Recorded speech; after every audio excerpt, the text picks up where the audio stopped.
किसको? अली हैदर को।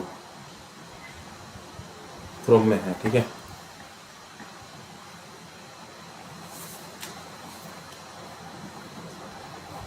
वहां से फिर एक्टिवेट होता है। उनका अकाउंट है ना। अच्छा।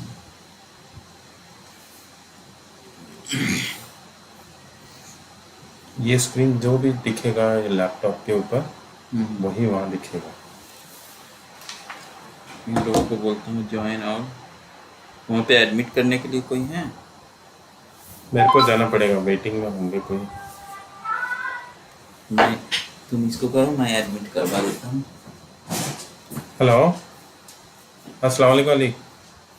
हाँ, आप ऐसा करो ना, वो एक बार यूट्यूब का लिंक देख लो, आज का स्टार्ट हो गया क्या। हाँ, अभी 10 मिनट है ना, तो मैं बस आपसे कंफर्म ले रहा हूँ। 10 मिनट हैं तो कंफर्म ले रहा हूँ कि आप वो यूट्यूब का लिंक चल रहा है क्या।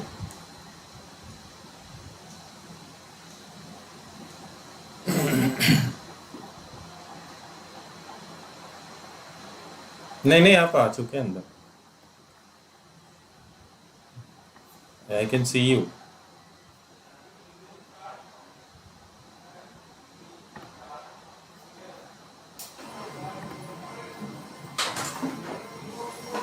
चल रहा है, क्या दिख रहा है?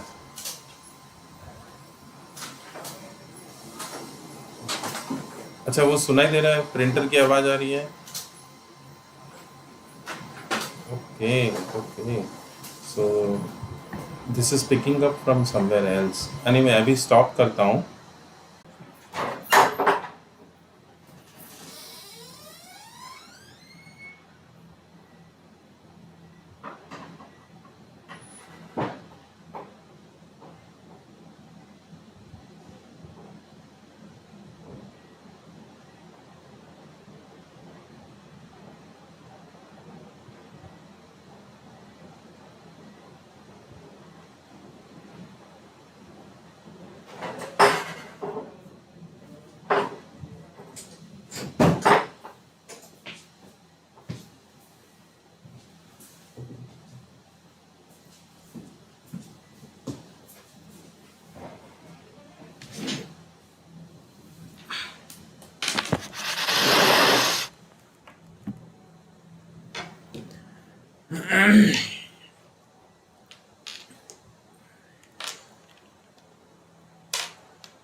Good afternoon, all. Badra sir, should we start or wait for the panelists to join? I think Vivek has to join. That is the thing, correct? Badra sir, Got this. unmute. Yeah. Yes, we should start. I think you are here, so there is no issue. And Rajiv sir, can you just check Vivek is joining? Yeah, he will join now. Yeah, he will join now. No issue. Okay. Yeah. Manoj we can Mathur sir joined. Welcome, sir. Thank you, sir. Okay, so let us start. Ali? Okay, sir. Okay, so let me start. Yes, sir, please. Yeah.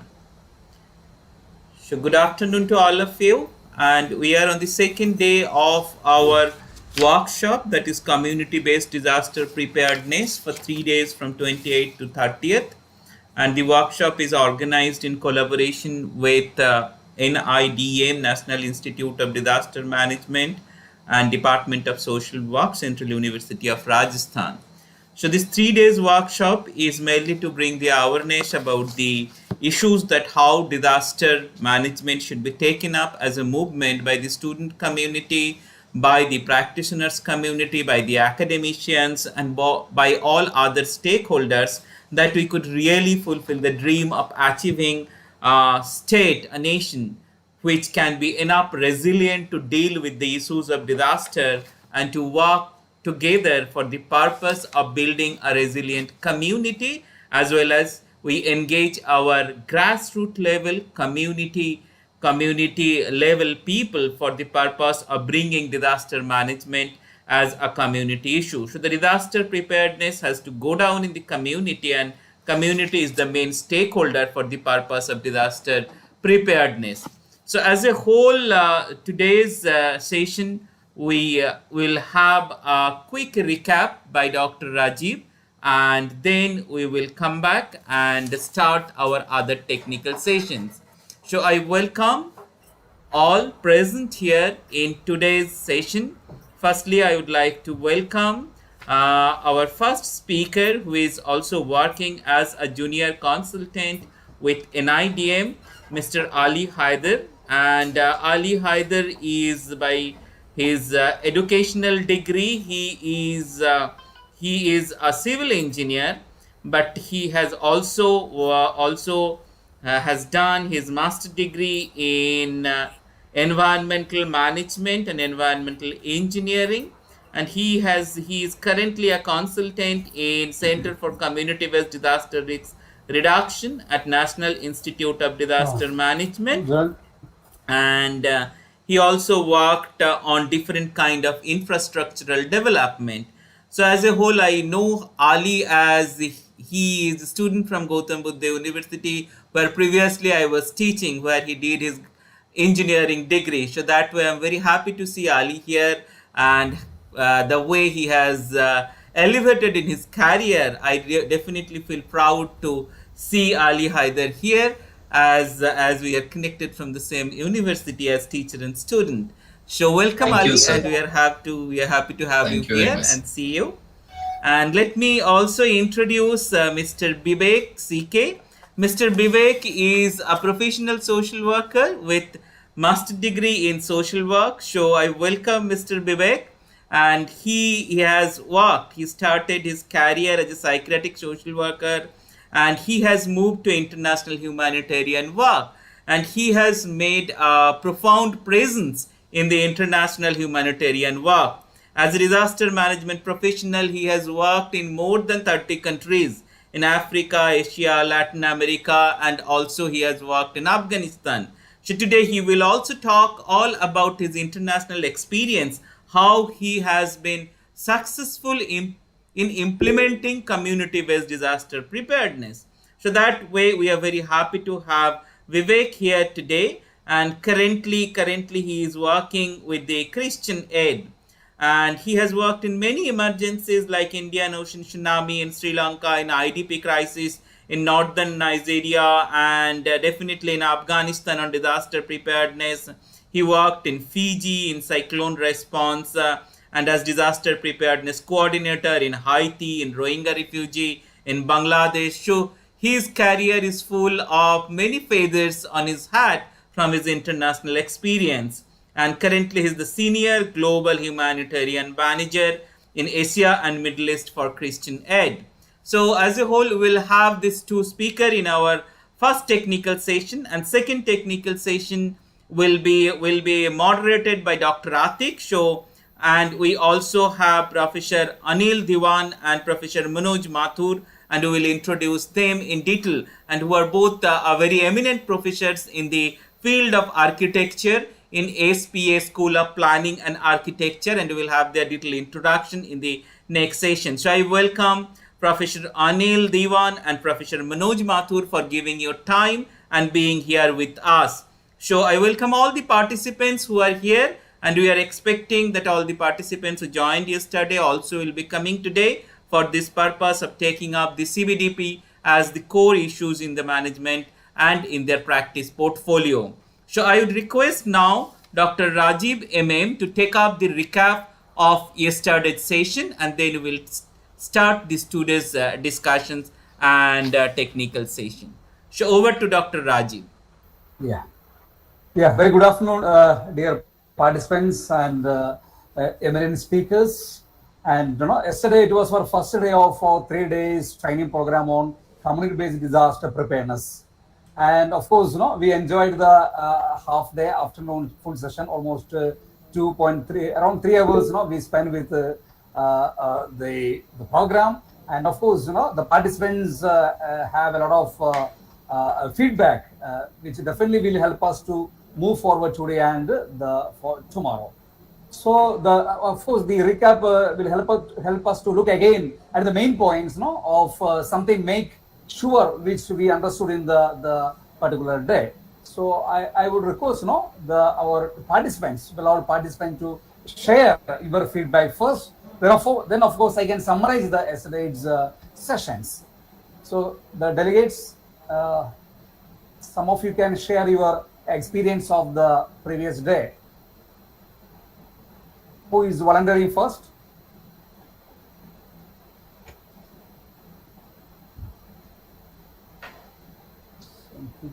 Shraddha. Yes, sir. Yes. Yesterday we learned about the community-based approaches, wherein we first understood the basic difference between disaster and hazard.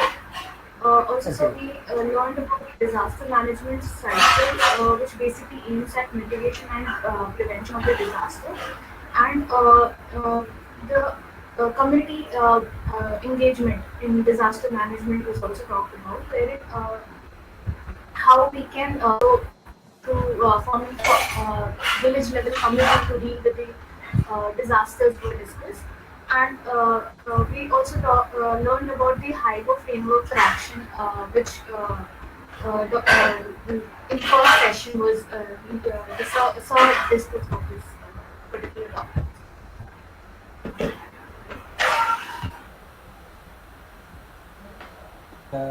You point about the community-based disaster preparedness and community mapping exercises, which was presented by the madam, second presentation. So any other comments or any other feedback? Ravina is here, Manoj sir, Nayak sir.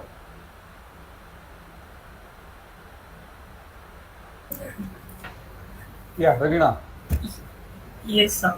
So yesterday session was very interesting. We have learned a different concept in disaster management related to what the difference between the terms which we mainly use in a disaster management. We have learned about it, and after that we learned about the community-based management, how the community can be resilient with this disaster, and what are the main strategies we have to use during community mapping, and how to prepare the community map. Like that, we come to know all these concepts, and this was really very helpful for us. Thank you, sir. Yeah, thank you, Ravina. So, any other participants? Good afternoon, sir. Myself, Payal Madhu. Yeah, please. I did my master in disaster management. Okay. So yesterday's session was very good, sir. It was very helpful for me, sir, because I did master in disaster management and I want to do my career in disaster management also. So the community-based disaster management is very important for us because the main theme is disaster management. We have to save community from hazard, disaster. So it is very helpful for us what is disaster and what is hazard. We should know all these difference, sir. So thank you very much for conducting this webinar, sir. Yes, Payal Mahato, you are the right person. Okay. No? You are studied the PG in Yes, disaster yes, sir. management. Yes, sir. Yes, sir. Yes, sir. Yes, sir. Thank you, sir. Thank you very much. Okay. So, any other participants? Then I will summarize. No, yesterday, the first day, Professor Jagadish Jalna, Dean of School of Social Science, Central University Rajasthan, made a welcome speech and he expressed the importance of community involvement in disaster management. After that, our Honorable Vice Chancellor, Professor Neeraj Gupta ji, expressed his gratitude by welcoming NIDM faculty members and Professor Santosh Kumar sir. And he simply conveyed the idea that community involvement, again, is the emphasis, and it is very must in disaster preparedness, as its absence would not ensure any preparedness. So he gave examples of how disaster preparedness can integrate linked to the disaster preparedness and the sustainable development model. Then panel discussion started. There are two presentations. The first topic was the concept of disaster, DM cycle, and connected to sustainable development. And Sri Shekhar Chaturvedi sir from the NIDM, he mentioned about the various real life examples and day-to-day activities. He explained the concept of disaster and scale and type of disasters, and explained about the high-level committees formed by the Government of India, which presented its report in 2001, emphasizing that while talking about disaster, it was important to clearly understand the concepts. That is a very, very important pertinent aspects he presented in the initial level. Then he discussed about the hazard, disaster, vulnerability, all this terminology in very detailed manner. And the help of a diagram, the risk involved in disaster was explained, and the disaster management cycle pre and post disaster phase is well explained with the support of some examples.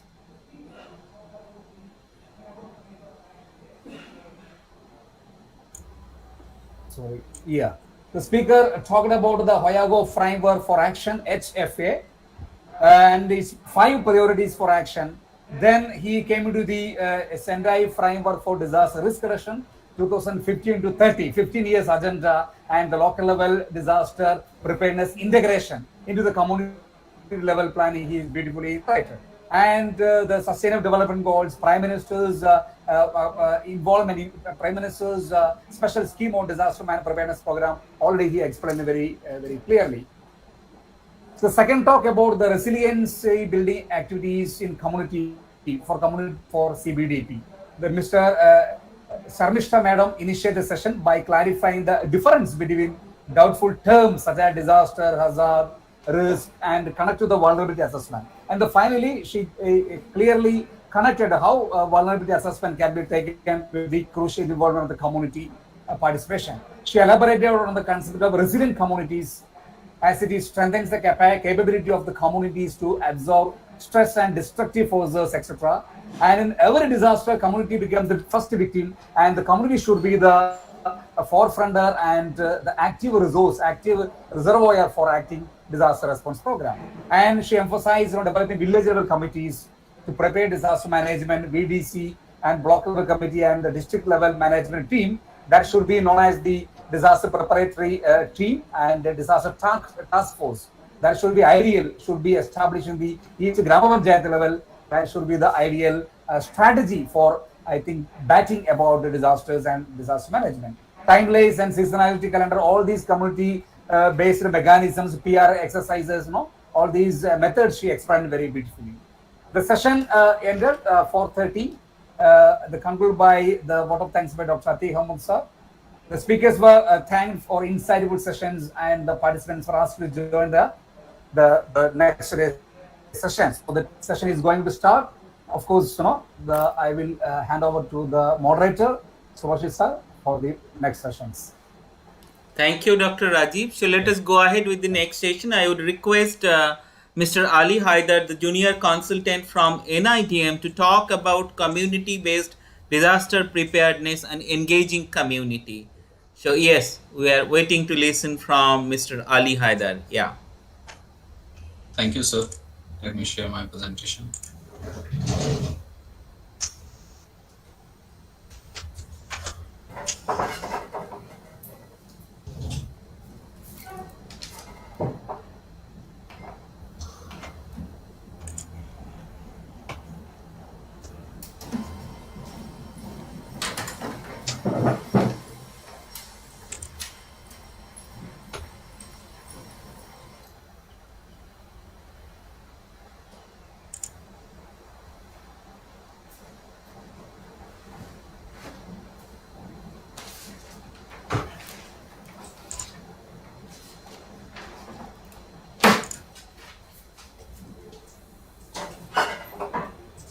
Is it visible, sir? Yes. Hello, am I audible? Yes, Yes, Ali, sir. it's visible. Yes. Yes. Okay, thank you, sir. Thank you. So thank you, sir, for summarizing the previous session, the yesterday's session, in which Mr. Shekhar Chaturvedi from NIDM and Ms. Solanki has talked about the community-based disaster preparedness and DRR. They gave a very explanatory session on this community-based DRR.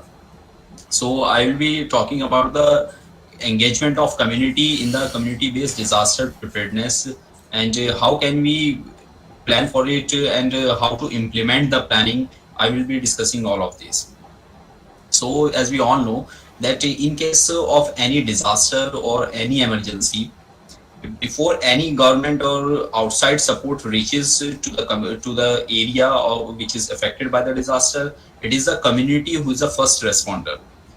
The community has to respond immediately to mitigate the impacts of that disaster.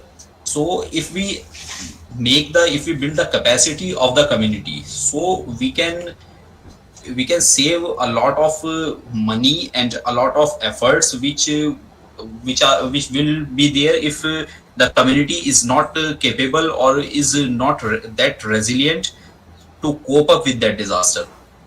So as the community plays the role of the first responder, it is critical that there is adequate awareness and preparedness at the community level, especially amongst the people who are residing in that area or the most vulnerable people of the community. So it's not changing.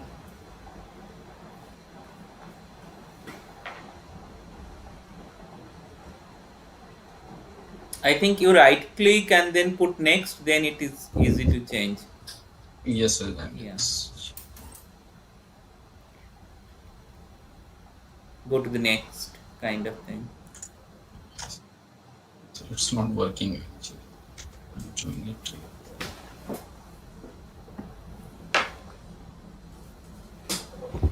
Ali, I think if you keep it in full screen mode, it will not change. So you can Yes, keep it in. just yes. Actually, it's not responding.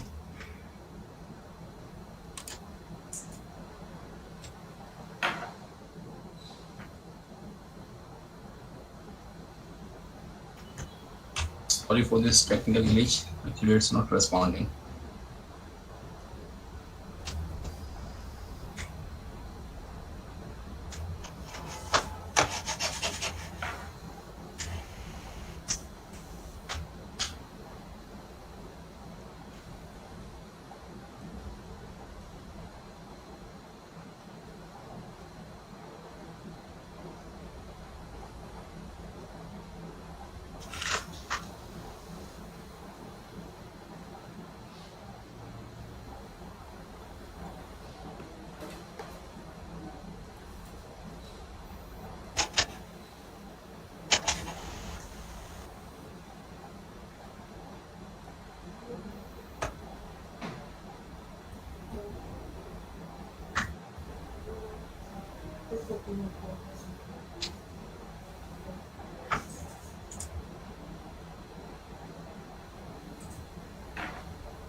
Sir, I think you can go to the next speaker. My slides are not working, and there is some problem in the system also. Okay. It's taking so much time. Find out. I reset it. Probably you can try now.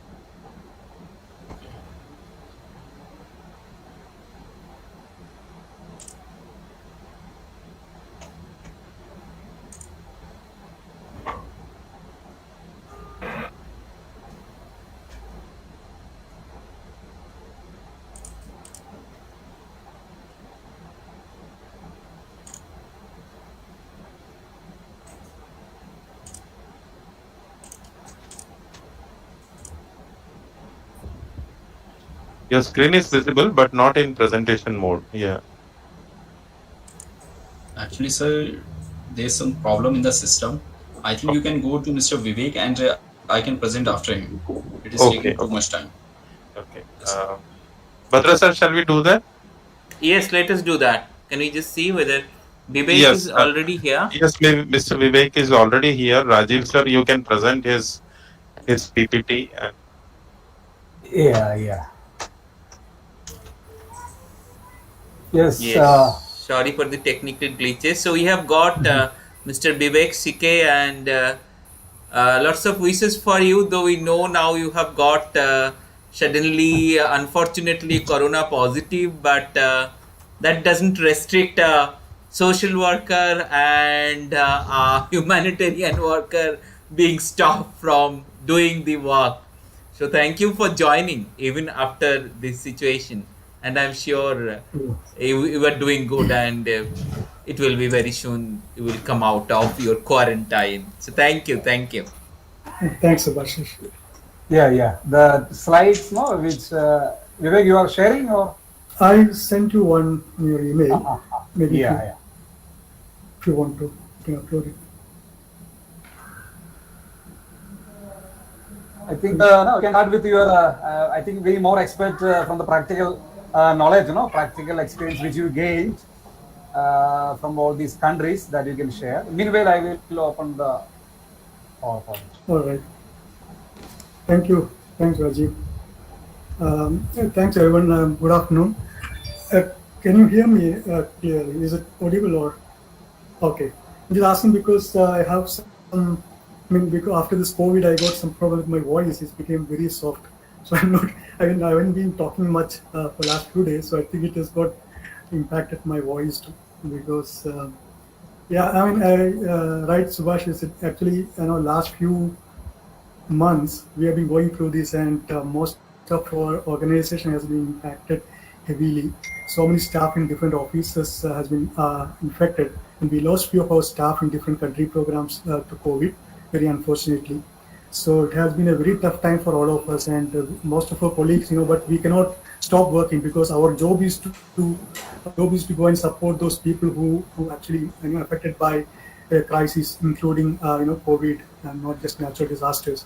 So all our team members are working very hard. I think it is kind of experience for me to know how you work when yourself is impacted. We have been through several such situations where our own staff were highly impacted, and they were expected to go and deliver and support the communities.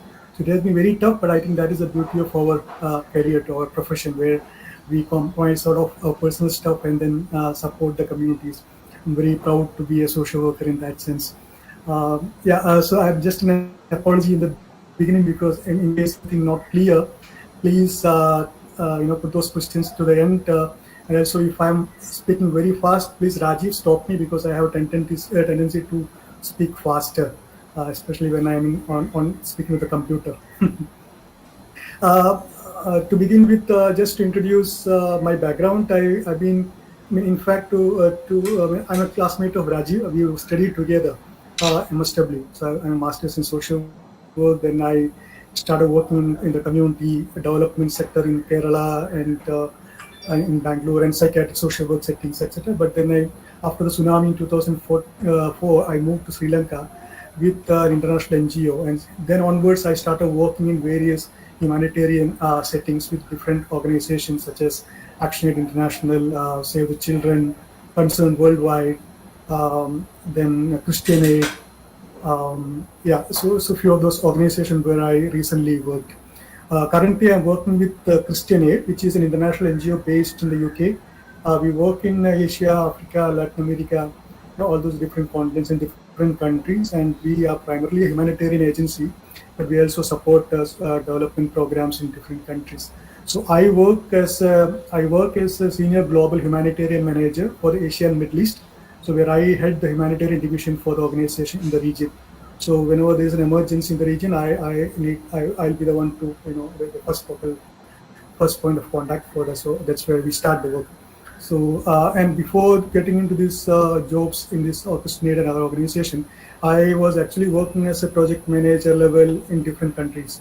So that is one of the experience where we have, where I was directly involved in hazard vulnerability capacity assessment practically. So if you can, I think you can see the slide now where you can see a few people sitting there. That is in fact from Afghanistan. I was in Afghanistan in 2013 working for a European Commission funded project that was on community-based disaster preparedness project. And I was managing that project in one of the remotest places in Afghanistan, the northern part of Afghanistan, that is in it's actually in Badakhshan. Within Badakhshan is close to Tajikistan, it's border state there. And within this province, we are implementing this program, community-based program in 50 villages in the very remote districts, 3 remote districts. Even to reach there, it's such a difficult task. So you don't have proper road. It's all hilly terrain, and there's no proper road. You had the issue around that time, security issues from Taliban and other armed opposition groups. So travel was very difficult. 6 months it will be fully snow, and the remaining 6 months you'll be expecting rain and very dry kind of climate. So it's only the 6 months you get practically to work. So those community was highly vulnerable to natural disasters, and that's why I implemented this community-based disaster preparedness program. And I'm not going into the details of theoretical, how we do community. We already had a lot of session yesterday. You got some practical, some theoretical idea on the different concepts and stuff. So I'm not getting into that, and we don't have enough time to do that as well. So what we did as part of Cbdp program, we conducted HVCA in 50 villages. And at some point, somebody would have explained to you yesterday, these kind of processes are not an end. Actually, conducting a hazard, vulnerability, and capacity assessment is not an end in itself. That actually we do to develop some of the community level preparedness planning, and including disaster risk reduction plans or preparedness plans, mitigation plans. So we do the analysis, hazard analysis, vulnerability analysis, capacity assessment, all we do, and then we do the and based on the plans, and that plan has to be implemented by the community. So if you look at the HPCA, mostly it is done at the village level, the lowest level of structure. So mostly it is done, and most often there might be NGOs who facilitate this, and in some countries where it is a strong disaster management department, even government takes lead on conducting HVCA, and they even conduct at the district level to make their own strategic DRR levels plans. So this project was conducted. This activity HVCA was done in 50 villages, and with the capacity HVCA, how do we? In terms of the process, what we did was we select district people facilitated from the community. From each community, we select 1 or 2 people who has some level of facilitation skill. So then we train on the process of hazard vulnerability and capacity assessment. Then these groups goes back to the community and explain them what they are going to do as part of this process, and then do all the preparatory works in terms of telling community what the whole process is, what the objective is, what the result is, and they also tell them what are the preparations to be done at the community level. For example, getting those few people, relevant people to be part of the process, inviting them on a specific day and date, then also getting all the locally different materials for doing the mapping, etc. So all these, mapping is done through PRA tools. Mostly we use participatory rule appraisal tools, because we are working with the community who are mostly illiterate. So we are not expecting them to go into a very high level of analysis where you need a lot of writing and stuff. So we do a lot of picture methods and PRA, how we practically use at the community level. So after this preparatory work on the day of then the facilitators start the process. It normally takes 3-4 days in each community to complete the whole entire mapping. In that process, the facilitators will go through each of these tools, which basically, there is no standard kind of HVCA tools, and the process. Each organization or agency, they develop their own kind of methodology and tools for doing HVCA. But broadly, they all fall into some similar kind of methodology. But in terms of specific tools they use, the length and breadth of those processes, everything can change depending on the organization's experience and their own experiments.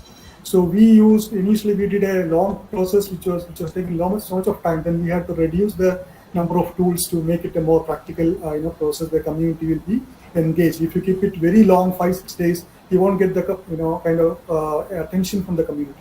So our process continued for 2-3 days in each village, where we use some of the tools like trend analysis, timeline analysis, and the whole hazard vulnerability capacity mapping using the social maps and stuff.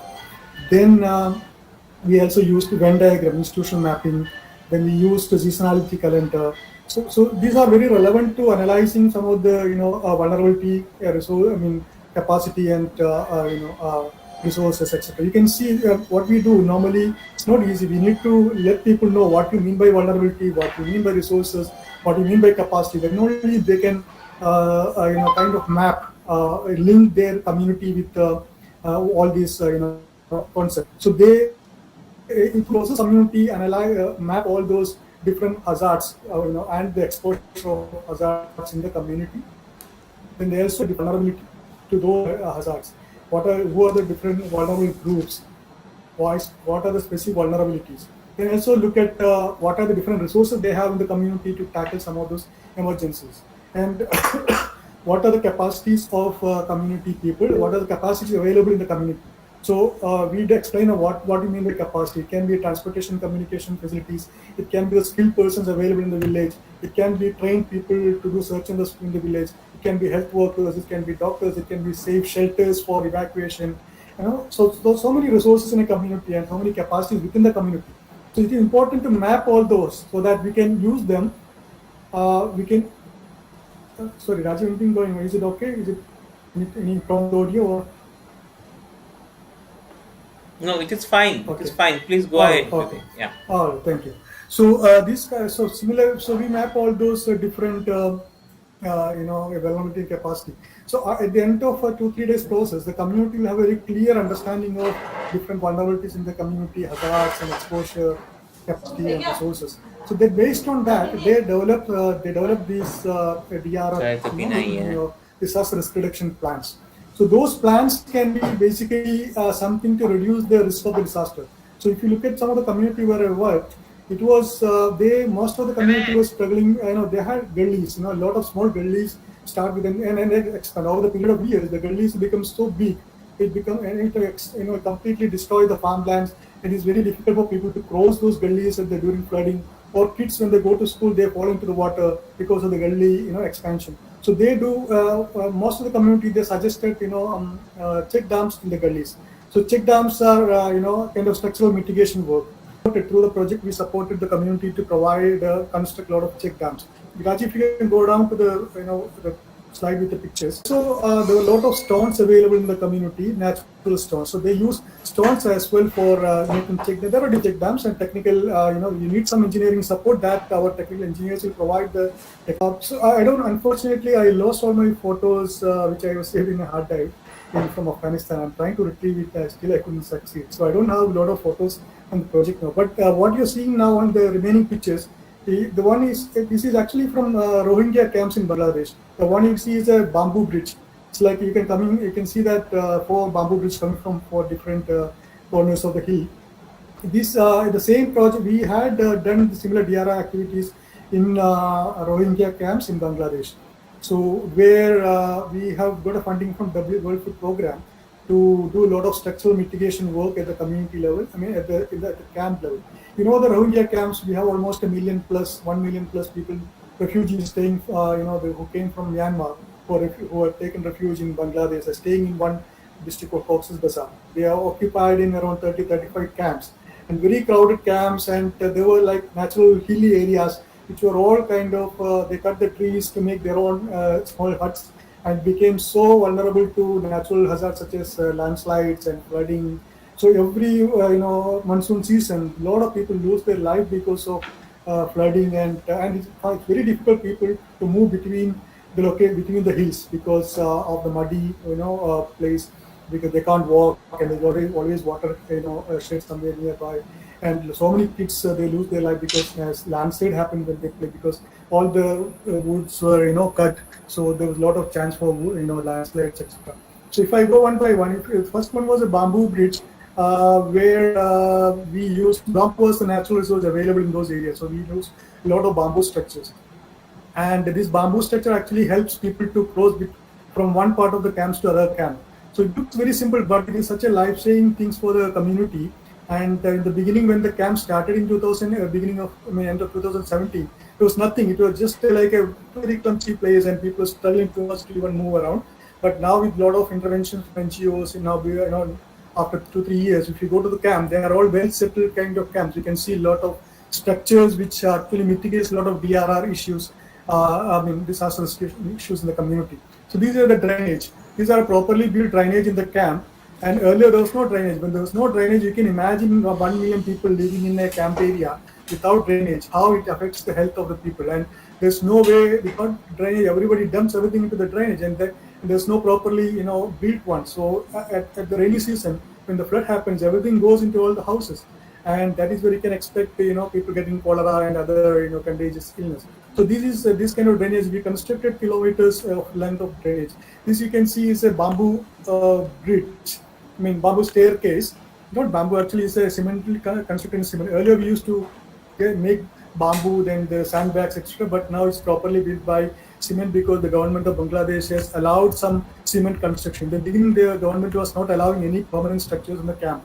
They don't want the refugees to be staying permanently there, considering this is better than their original place. So there was a lot of restriction getting permission for permanent construction, but of late, with a lot of advocacy from agencies like us, the government has given permission for making some small semi-permanent kind of construction. But even now, if you look at all the houses are made of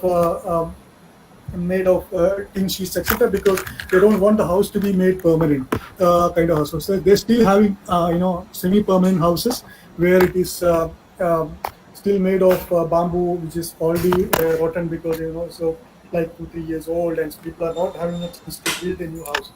Government is not allowing, but at least these disaster mitigation structures, they are allowing us to do that. So you can see some proper walkway, the roads are being constructed, and you have some drainage there. You go up, is there any other example? Yeah, I'm going to explain.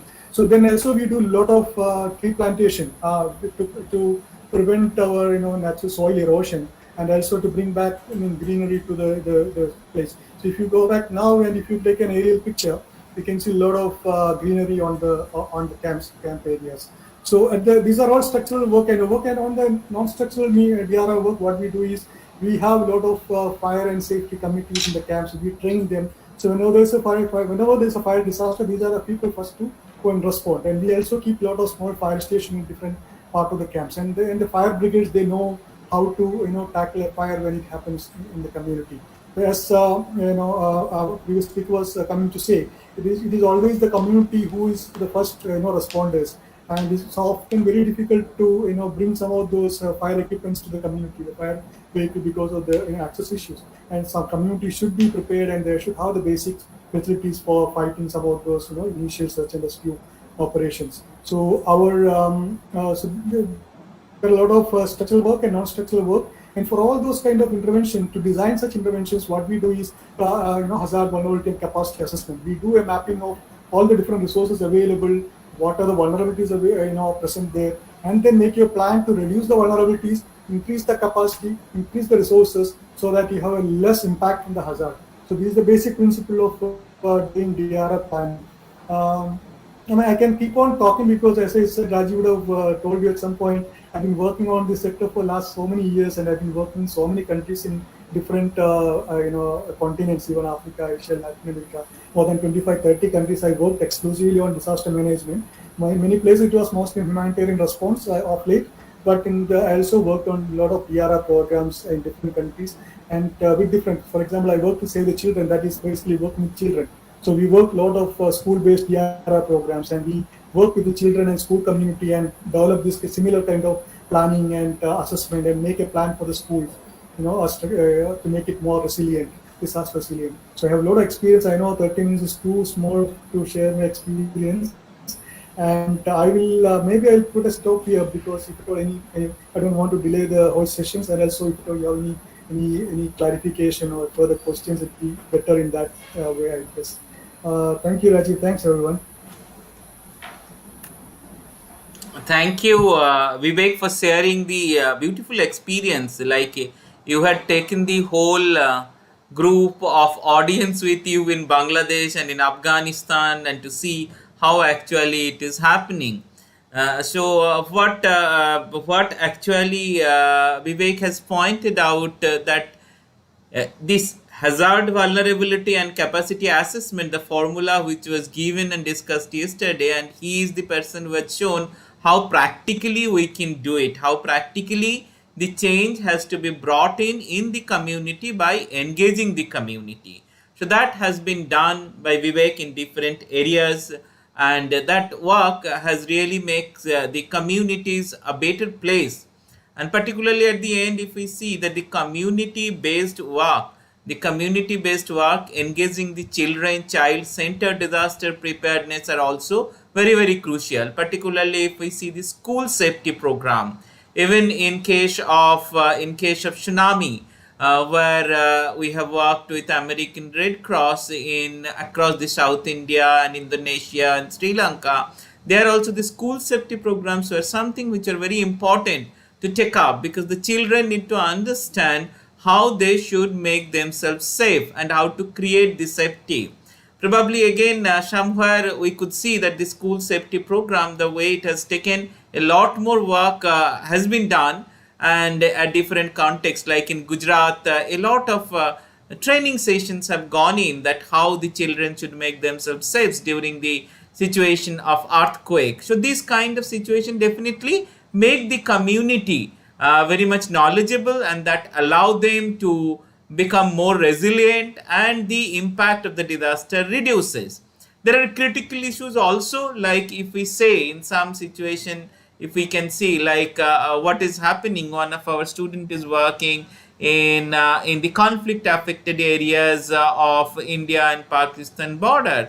We see that the schools are not enough resilient structurally to withstand the shock of the cells if there is a cross-border firing, or if there is a mortar cell is being put up. So in those kind of situation, again, probably in our overall disaster management school safety program, natural disaster we have taken very high, but as a whole from this forum also we need to say and think aloud that we need to work that how to make the schools and communities safe in case of human-made disaster, in case of this kind of situation where the administration is helpless, but there we have to ensure that there is a conflict going on. So how to make people safe, continue education, because often the bunkers which are constructed are just for survival, that do not support the educational or the health need. So there are crucial points at different situations, and we need to understand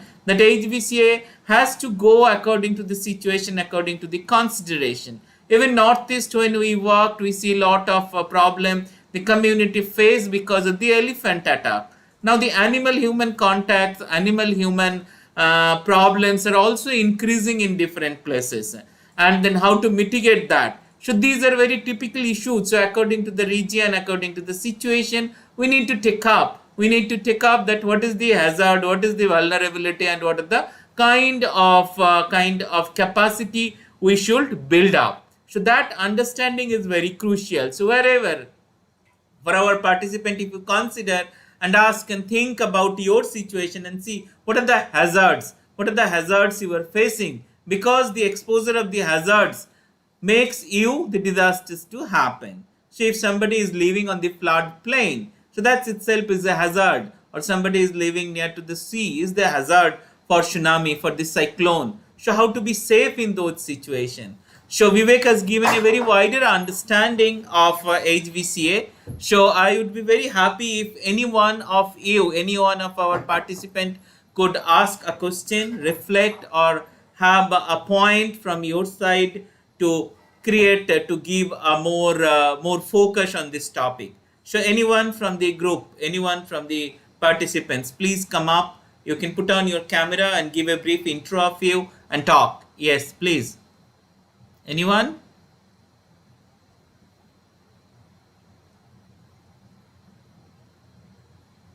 Yes, anyone would like to share?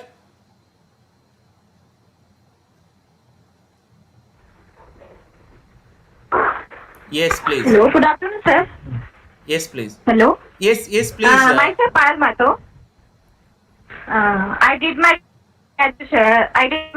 master in disaster management. Now I am doing geoinformatics course. Sir जो हमारा जो basically जो topic था वो आज के जो है कम्युनिटी बेस्ड डिजास्टर मैनेजमेंट के ऊपर था. तो मेरा ये जो मानना है कि जो कम्युनिटी है वो आज के जो एक पूरा कम्युनिटी बोलने से हमें बहुत बड़ा जिम्मेदारी जैसा आ जाता है कि हाँ हमें बहुत सारे जो है पीपल्स को जो है डिजास्टर में बचाना पड़ता है. जो मेन जो रीजन है डिजास्टर का वो है जो है पीपल का लाइफ जो है सेव करना है कोई भी हजार्ड और डिजास्टर से. तो मेरा ये मानना है कि मतलब डिजास्टर के लिए हमारे जो कम्युनिटी में कुछ जो एक प्लान बनाना चाहिए. मतलब एक जो कमेटी हो गया, एक रीजन एरिया हो गया, कुछ जो भी पंचायत है, कुछ जो पब्लिक को मिलकर जो है अपना एक डिजास्टर मैनेजमेंट प्लान जो है बनाना चाहिए. जिससे जो हम पीपल को जो है कैसे जो है जो जब भी कोई डिजास्टर आ जाए कैसे हम जो है कोई इलाबरेटेड प्लान बना सकते हैं, कोई कौन सा सेफ प्लेस होगा जिसमें हम पीपल को जो है सेव कर सकेंगे. तो मेरा मानना है कि मतलब एक प्लान तो कमेटी का होना ही चाहिए अपना बड़ा एरिया के लिए. Thank you. Thanks for sharing. Vivek, any last reflection? Then we will go ahead with the next session. Yeah.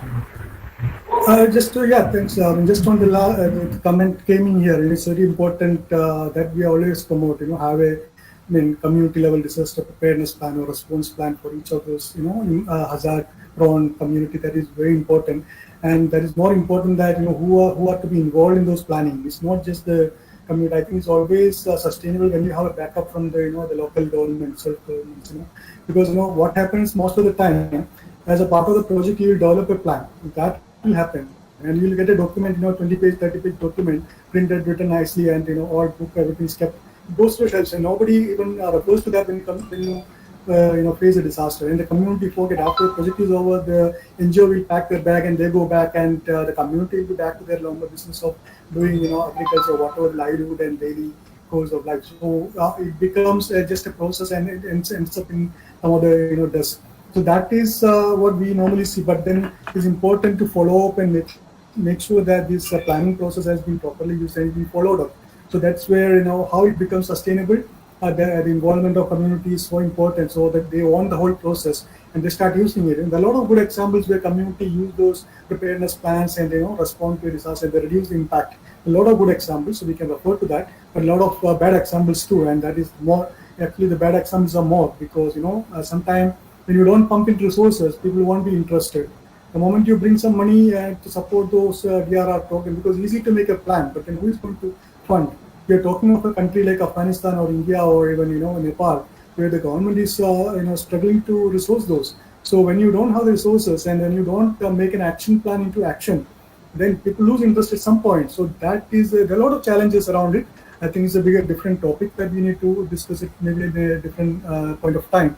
So otherwise, thanks from my side. I'm sorry that I had to rush because of all these things. But I enjoyed talking in this session. Thank you very much. Thanks a lot, Vivek. Thank you for joining.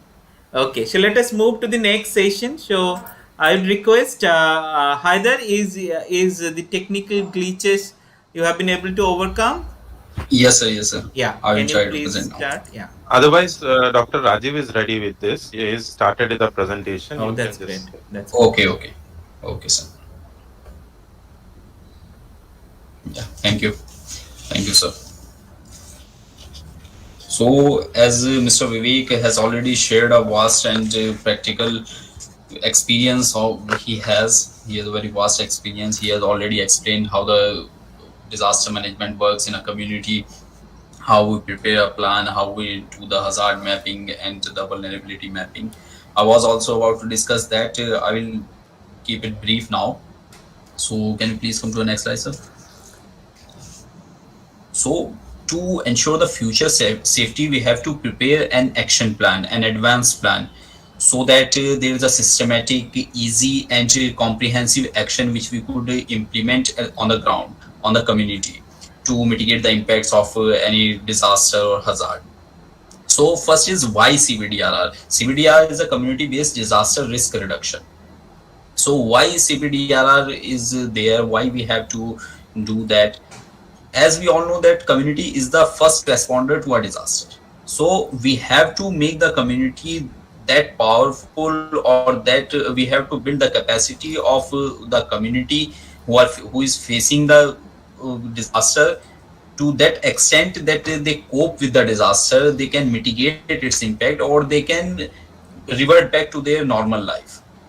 So the investments in community-based disaster preparedness and the EWS is the early warning system, have proved to save lives, protect property, and reduce economic losses. It has been proved in several areas, in several countries. In India itself, we can, I will explain the case study of Odisha, where it has been proved that if you bring out the community on the forefront, or if you work with the community to mitigate the impacts, it protects the property and reduces the economic losses at very much extent.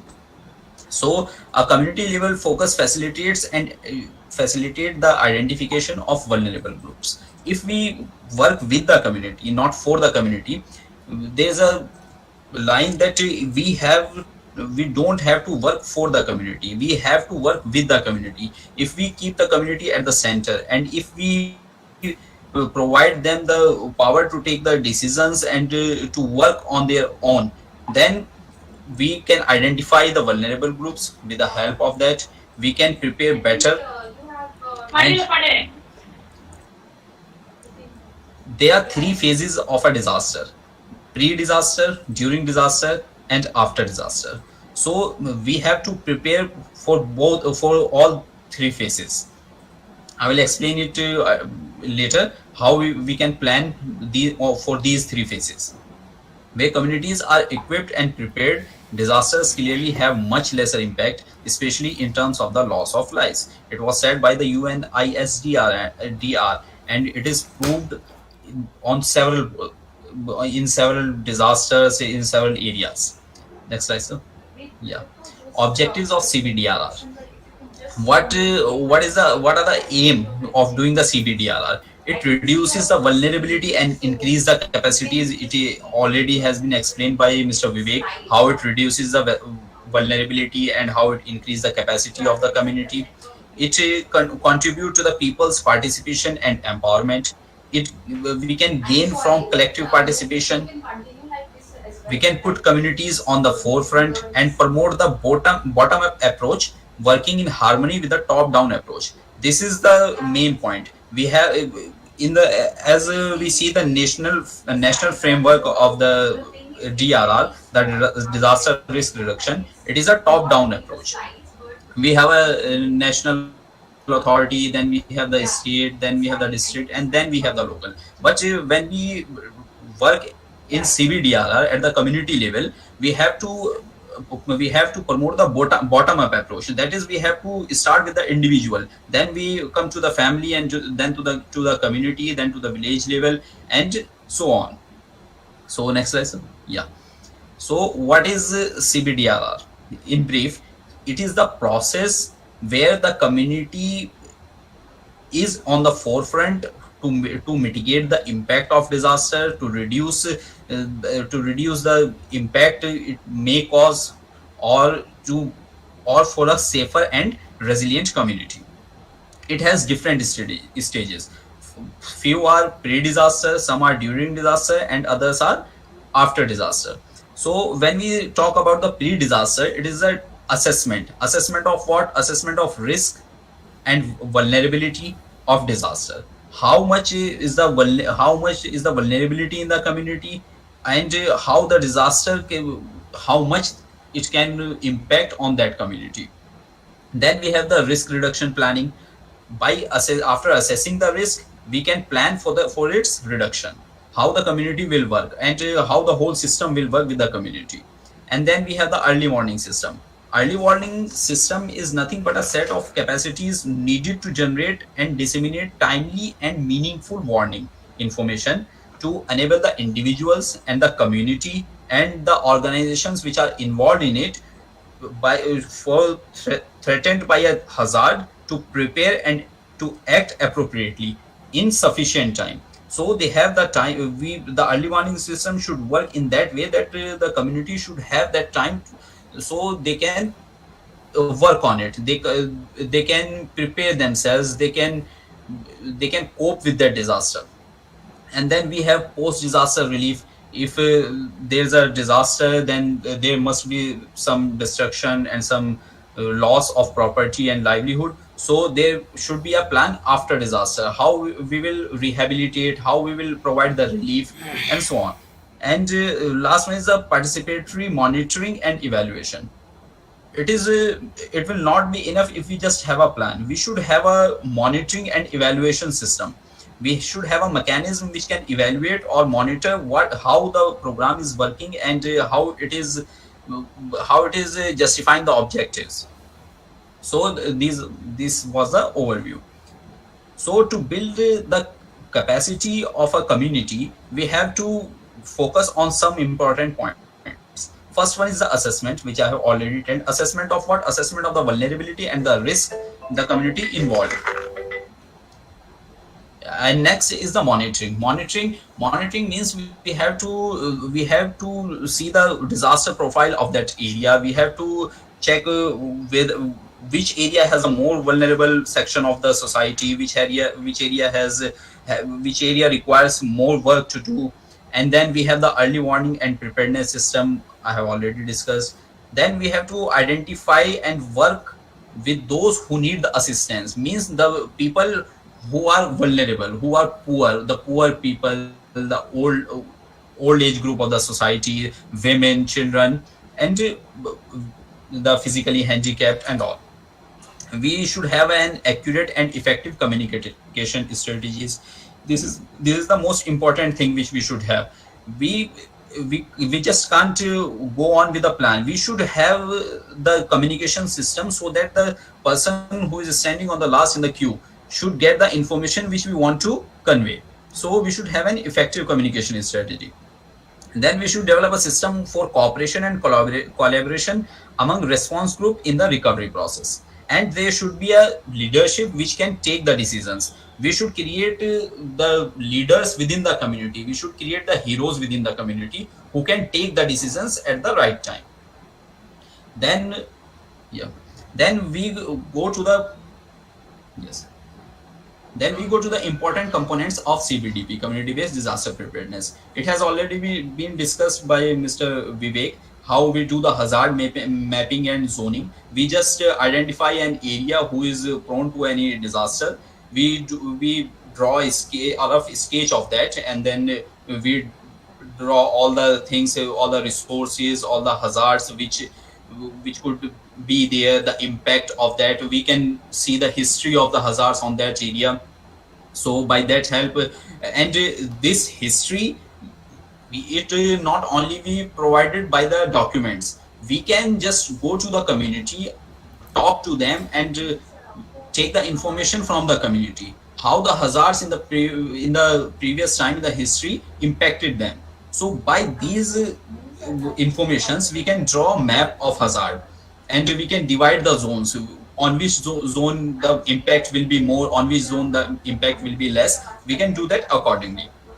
Then we have to involve the local institutions, that is the Panchayati Raj institutions. Panchayati Raj institutions involve the Gram Panchayat, the Mandal Parishad or block samitis. We have to involve them, because the people who are there, they are from the community. They know the community much more much well than the people who come, who the expert who goes from outside. So we should involve them. Then we have to formulate a community preparedness and contingency plans. Then we have to divide the responsibilities to the community and to the institutions who will work on which plan. So we have to plan accordingly. Then we have to form a disaster task force at the village and block levels. We can prepare a volunteer, we can prepare the volunteers from the youth, we can also have the women volunteer who can create the awareness within the community and who can work during the disaster or after that. We have to build the capacity of the task force. The task force and the people from the community. So we also have to build their capacity. So they must be able to work or to implement the plan. Then we have to create a network of the local NGOs and the community-based organizations who work in that area. Yeah. So the planning, how we should plan. First one is the pre-disaster phase. In the pre-disaster phase, the community preparation should be like that there should be the orientation of the community, means orienting the community towards the nature and effect of the disaster to which they are vulnerable. We have to make them aware. They should not be like that they just don't know that any disaster could be there or how to prepare for that. So we must make them aware about that. Secondly is the stock of community resources. We should take the stock of the resources of the community, such as the schools who are there, the primary health centers, or the shelters which we can provide during the flood or the cyclone, and the communication facilities they have, the roads and other infrastructure, and the individuals within the community who are skilled. We have to just take this stock so we can use them accordingly, or if they don't have that infrastructure, we can develop that. So these are the pre-disaster, in the pre-disaster phase. Third one is the risk and vulnerability assessment. There are various elements at risk that include the physical structures, the vulnerable section of the community, women, children, physically challenged or old age people, who need to examine so that the preparedness measures are appropriately planned. Then we have to formulate a community level preparedness plan that takes into cognizance the community needs, measures to be taken by the community before, during and after the disaster, the resources available at various places, and the involvement of the community institutions. And then after that we have to specify the roles of the community, which section of the community or which task force will do which type of work. We have to assign that. Then after that there is a during disaster preparedness. The plan should work in such a way that first response from the community and from the institution should be to search, rescue and evacuate the activities and the evacuation activities. This includes the identifying the disaster victims, bringing them to a safer place, maybe in a shelter, and providing the first aid, distribution of relief, adhering to evacuation plan, etc. Then we have to provide them shelter for the people and for livestock also. That includes the arrangement of water supply, sanitation, kitchens, fodder for animals, medical services and first aid, etc. Then we have to clear the site, the disaster site. Means if there is some debris on the roads or on the path, or if people are below the debris, so we have to clear the site to do the work. We have to we just need a front to do the work, so we have to clear the site. Then we have to arrange the health facility. How can we arrange? We should, if we have a plan before the disaster, then we must had the stock of the resources, the hospitals and the health facility included in that, so we can use them during the disaster. Then if there are some mortality, if there are some casualties, then we have to safely dispose the death bodies. We have to dispose them according to the community. Otherwise, there may be some chaos or something, some conflict could be there. We have to identify the dead bodies, compliance with police formalities, mobilizing resources for disposal of bodies in accordance with religious and cultural practices of the community. Then after that, we have to immediate damage assessment and emergency relief. We just have to immediately assess all the damages that occurred or caused. This is to be done with reference to the number of households, population, livestock, or the area or the crop affected by the disaster. Then after during the disaster, after that we have post-disaster phase. In this post-disaster phase, we need to do the detailed damage assessment. This detailed damage assessment covers the casualties of the people, that is the dead people, the livestock, infrastructure, damage to the crops, and the estimated value. Then after that, we have to draw up a comprehensive economic rehabilitation plan, which can be drawn by assessing the damages of all. Then we have to ensure the social rehabilitation through strengthening the existing health centers, schools, the Anganwadis, community centers, vocational training centers, and all the facilities the community has. Then after that, we have to build an appropriate monitoring and evaluation mechanism. It is also important. This is needed to facilitate proper utilization and implementation of the resources. So after the planning, we have to implement the plan. So to implement the plan, if we have a plan, we just draw a document that this is the plan which we are going to implement on this community. So the community should be aware of that plan. The community should know how we are going to work. We must do the meetings with the community. We must organize some panchayats, or if we are in a village, or we can work with the community to make them aware about the plan which we are going to implement there.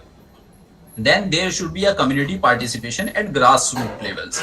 We must pick the people from the community who we see that they are capable of to communicate with the community. They can communicate our plan, our strategy, how the community will work. So the message should go to the grassroots level. Then there should be a local team organizations.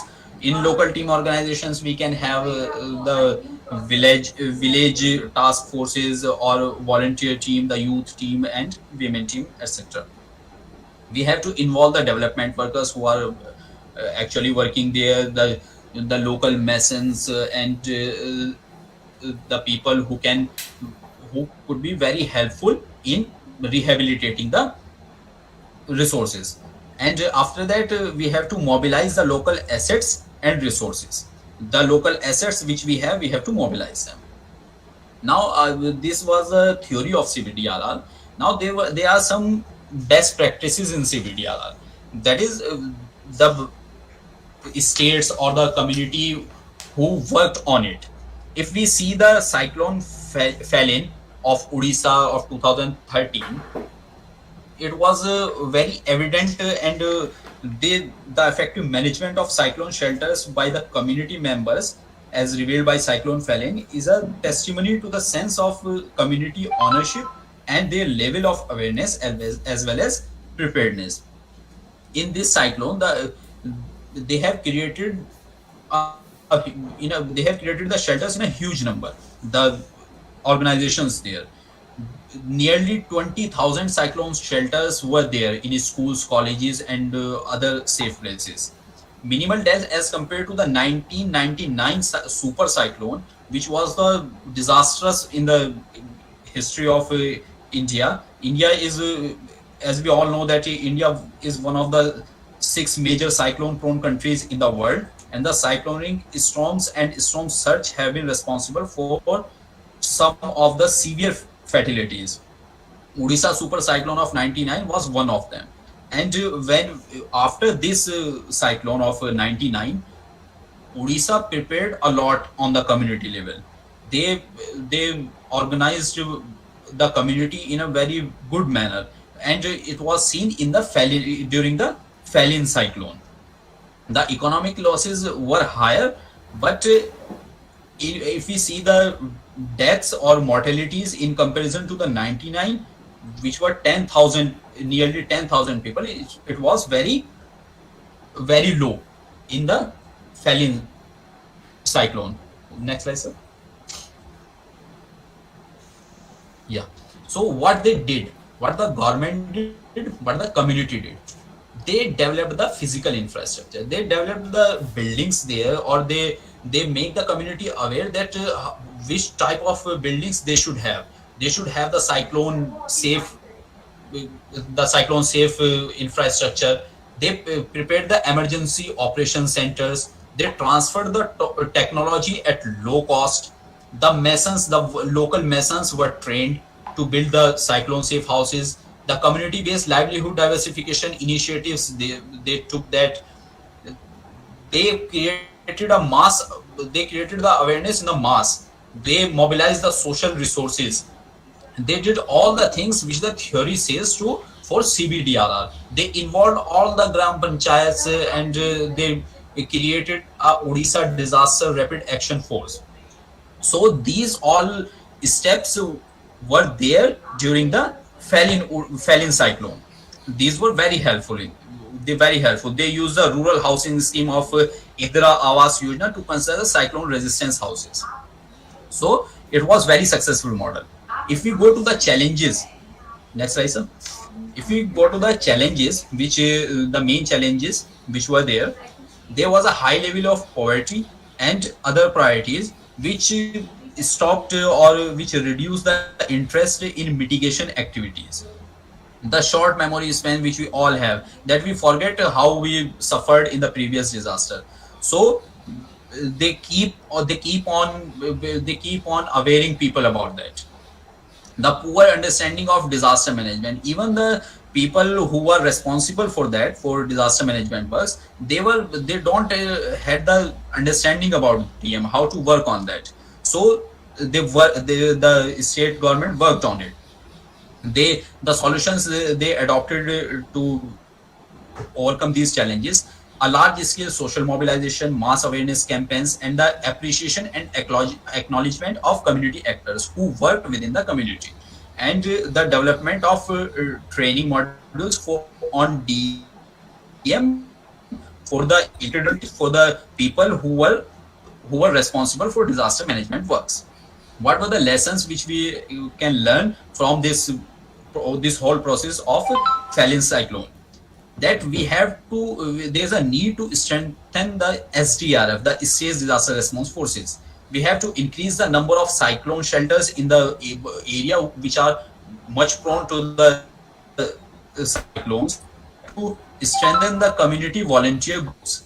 There's a need for greater efforts to construct cyclone resistance houses, improvement of building techniques, effective dissemination of information of safe construction practices. So these are the lessons which we can learn from a best practice of Falin cyclone. I think I have already taken my time, so I will just go fast. There is a Apda Mitra. In case of any disaster, we need to involve the community. So keeping this view, the National Disaster Management Authority, or NDMA, initiated Apda Mitra scheme to train volunteers selected from civil defense, home guards, youth and community in disaster response in the selected most flood prone districts of India. This scheme has been successfully implemented in 25 states and UTs of India, and around 5,000 volunteers got trained across India till now. So we have seen this Apda Mitra scheme in Tripura. There was a flood in Tripura, and within 2 hours of rescue operation, a team of Apda Mitra volunteers rescued 12 maroon families from their houses during a flood. So this could be taken as a lesson or as a initiative which we can implement in other states also, or in other areas also. Next slide, sir. Yeah, so these are some pictures and how they worked in support district and so on. There are some pictures. Yeah, yeah, they worked they also worked in Gujarat, in Sitamarhi, Bihar, in the flood prone areas of Bihar, in Kolhapur. So this was from my side, and thank you, sir. I have already taken so much time. Thank you all. Thank you, Ali, for bringing the understanding and connection with the talk which was given by Mr. Bibek from the international perspective to the national situation and the kind of different level of disaster preparedness what finally India is able to achieve by active interventions of NIDM and the State Disaster Management Authority. In fact, Odisha is the first state to start with GSDMA, OSDMA. Then, when I was in Gujarat, it was GSDMA what started, and then in 2004 there was a huge conference in India Habitat Center, where I was also part to bring all the ministries and national international organizations to talk about the need of bringing a change into the disaster management structure. So as such, I as an individual in the capacity of working with disaster also have seen that how India have come up, and the Disaster Management Act which I have talked in my PhD, and at the time those become part of the reality now. So that way we're trying to progress and see how we could mainstream all the concept of disaster. So thank you, Ali, for bringing out the whole picture, the reality situations from different corners of India. And definitely the participants will have questions. We'll again take it up tomorrow as we are running a bit short of time.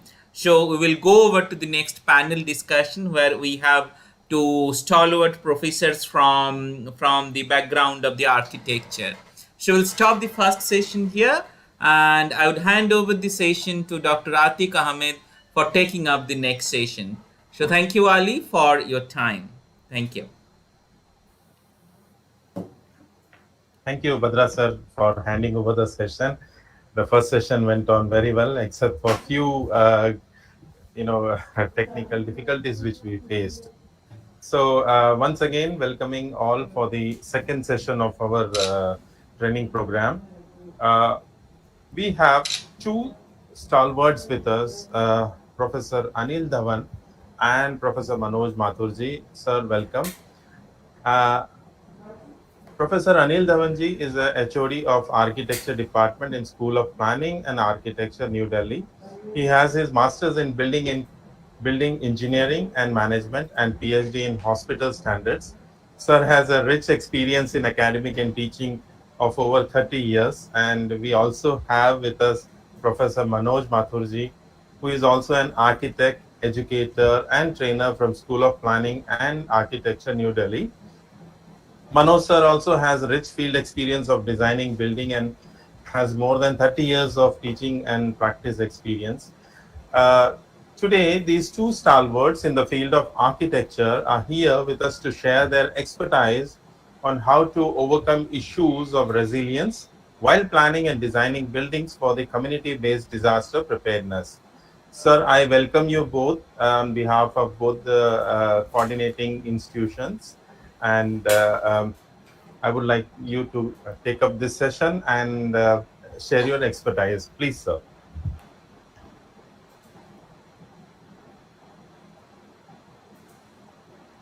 Sir, would you like to unmute your mic, sir?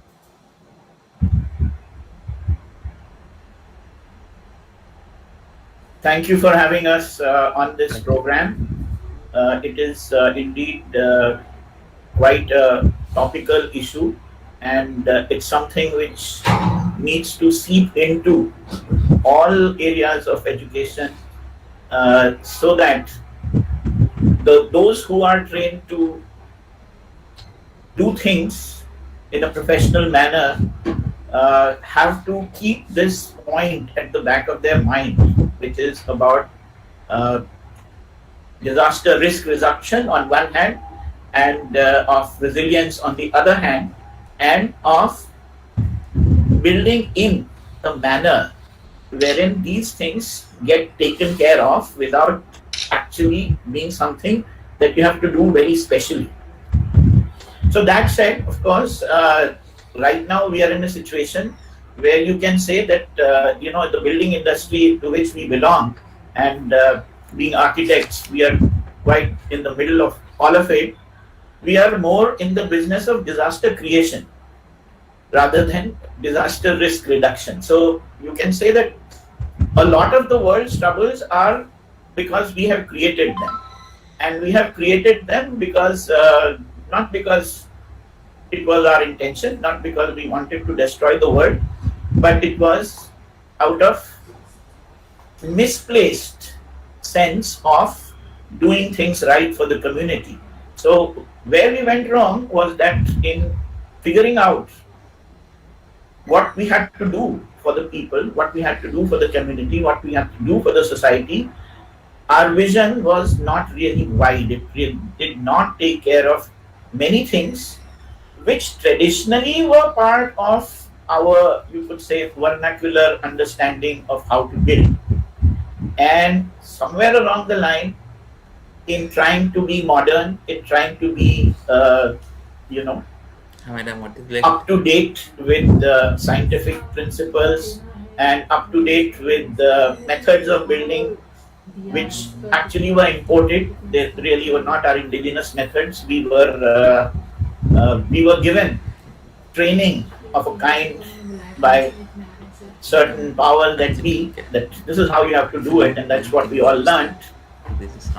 Because of that, over time, the idea of buildings being prone to disaster and the idea that buildings themselves need to be the first fortresses against for disaster risk reduction, that idea has got lost, and we need to reinstate that idea. We need to bring it back, the idea that at least in the buildings that we make, and to begin with, certainly in the public buildings that we make, it's very important that we do it with this thought at the back of our mind that there will be things which will go wrong sometime, and we really cannot predict when and to what extent they will go wrong. So all we can predict are things like what we have seen people do. We have seen people behave in certain ways when disaster strikes. We have seen people do certain things in their first response to that disaster. You can call it panic, or you can call it by whatever name you like. On the basis of that, we can actually surmise that there will be some role for public buildings to play, that there will be something that we can do in our public building design, which is a little more, which is beyond what may be the immediate function of the building. So specifically talking of buildings in urban areas and talking about public buildings in urban areas, we are more and more today looking at very specialized way of designing these buildings. So we account for what is the purpose of this building, and we try to make a building which is specially built for that purpose.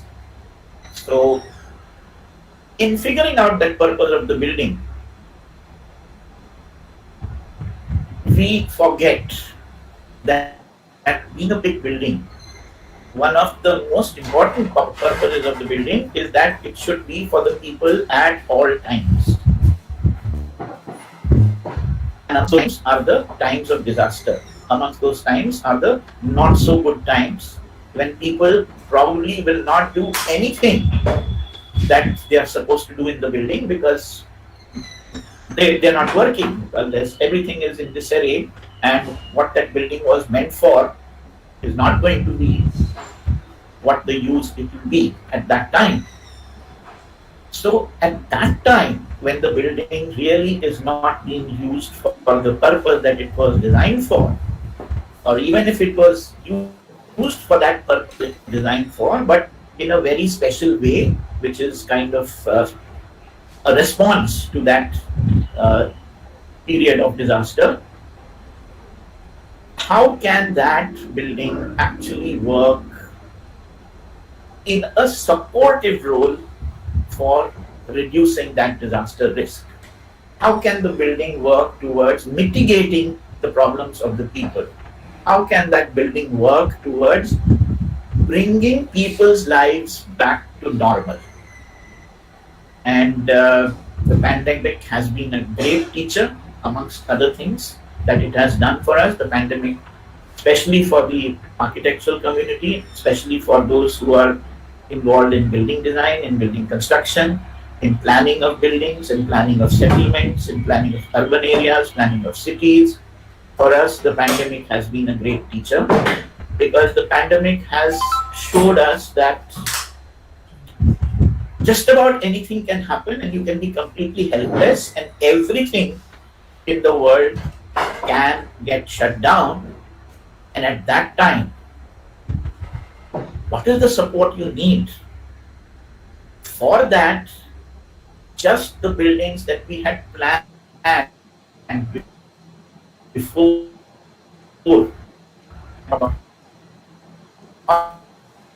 hospital facilities, which was based on statistical estimation of what the requirement would be. In normal circumstances, all of those calculations, they go for a toss, because the times are completely abnormal, and whatever we had prepared as buildings for helping people in times of their disease and injury and so on, none of those calculations actually remain valid. And virtually everything that we can find would need to turn into a medical facility. So what does that tell us? What it basically tells us is that the building that we design must be flexible. The building that we design must be adaptable. So these, I would say, are two great things which theoretically we have been talking for some time now. We have been talking of thinking beyond the immediate purpose of the building. What else can this building do? But in the pandemic, it has really been shown that yes, it is required, and it can be required without notice. You will not get any warning about it. You just have to do it overnight. And I think on that note, I would ask Professor Diwan to give us some real life experience. He's actually lived through it, to describe what has happened, in a building, in a complex where he actually lives. Well, I'll give you an example of the Habitat Cooperative Group Housing Society. It's a small community, lucky for us, designed by Professor Manoj Mathur. So I am now giving you the user's experience of an architect design building. So what happened? We had a very good app on our phone called the My Gate app. Now the problem with community-based systems is you have a refuge area and you say in case of fire, everybody comes, assembles here. But how many people were there in the community? Nobody knows. How many visitors, how many vendors, how many maids, how many, your car cleaners, drivers, and all the support staff. How many people were there? Nobody knows. Lucky for us, if all of them have this smartphone and they have an app in there, we know how many people were in there. So when this pandemic second wave happened, there was a big hulla hoo-ha. Newspaper vendor nahi aane denge, maids ko andar nahi aane denge, newspaper nahi aane denge, virus ID uske saath, infection ID, and all those things. Nobody then knew about the virus. Very little is known about the behavior of the virus. How does it spread? Where does it spread? For airborne infection, dilution, ventilation, you name the things which architects were talking. And then the kind of knowledge people were showing about the virus, incredible. I'm so lucky that so many people got to know about the concepts of healthcare, about preventive health, promotive health, how community based on how people can work, where there are no doctors, because we went into a situation wherein hospital beds were not available, the medical supplies were not available, the medicines were not available. So the whole society got up together and we had young volunteers who would ring up their friends, see there's a medicine there, use courier services, use Uber taxi, Uber riders, and you name the parcel service. Medicines were got from one place to another. There were night curfews, so we had BBC people who had their press passes help us to bring out the supplies, and what not we did. Oxygen cylinders were in. People were in queues for hours together to get a refill. I'm sorry, I'm here now to tell you also, we lost lives. We have people who are still not able to breathe without oxygen support. Their lungs are no longer working. And we are in a situation where long COVID is affecting a lot of our community members. So now what are we talking? We are talking of one of the rooms in the house is to be a sick room. Okay, if it's a sick room, what all we need? We need an elevator to come up. Not a normal elevator, a bed elevator, or at least a stretcher elevator, or a wheelchair to be taken. Doors which are wide enough to take the wheelchair. Bathrooms, the sizes of our toilets, the sizes of our rooms, all these things have gone for a toss, and we are thinking and talking and discussing and saying, okay, let's guide a PhD on how to bring in home-based care and how the home can be converted into a sick room. So there are old people, there are invalid people, infirm people, there are young pregnant ladies, and community-based, they're talking of why not deliveries at home? Home-based, because hospital, nobody wants to go to a hospital anymore. People are scared of that place. That not us help us when we needed it the most. And then the master planners, the planners, they're all talking of, okay, surge for the surge, oxygen beds, oxygen generators, and then that. So we converted a room into a sick room in our society, empty flats to be used for isolation facilities. How the young in the society have to isolate themselves from the old people in the society. So we lost lives, we have people who are not doing well, but as a community, we learned lessons as no help will come from outside. So we have to learn to grow our own vegetables, our own supplies, our own oxygen. So there are people who have oxygen cylinders all over the place. These are very dangerous things. How to store the oxygen cylinders? Because these are inflammable, supporters of fire and fire hazards and earthquake hazards. So as these disaster people, you all know it much better. Disasters don't kill people. It's the building that do. So Professor Mathur said it, that we are the ones who are part of the problem and not part of the solution. But if and when we become members of the community, then we are part of the solution. So let us learn to be part of the solution. Let us sweat more in peacetime, which is now, so that we bleed less when there is a disaster. This is all I have to say. We are ready for questions or second round, or third round, fourth round. Whenever you ask us to do, whenever we have the time for it, we'll be there. I want to stop here, and maybe Mathur sir, you want to add something.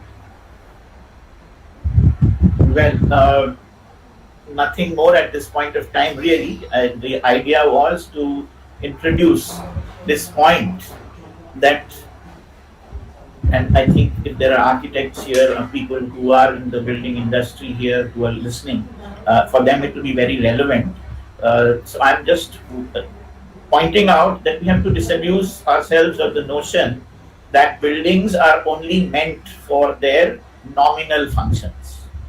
So if it's a hospital and so many kinds of diseases are to be treated there, does not mean that that is all that is to be treated there. There will be times when things we never even thought of, those will be the things that will need to be treated there. And it is then that we will need to utilize that which we have left without any assigned function. Now this is something which of late had become highly questionable in the sense that when building designs had started to be equated with the value that they fetch. So for everything that goes into building, when you start converting into what is the revenue that I'm going to get, what is the value that I'm going to get because of the investment that is being made, buildings were getting designed more on Excel sheets. And while Excel sheets themselves are important, and yes, we have to know when money is being spent, then what exactly is coming out of that money.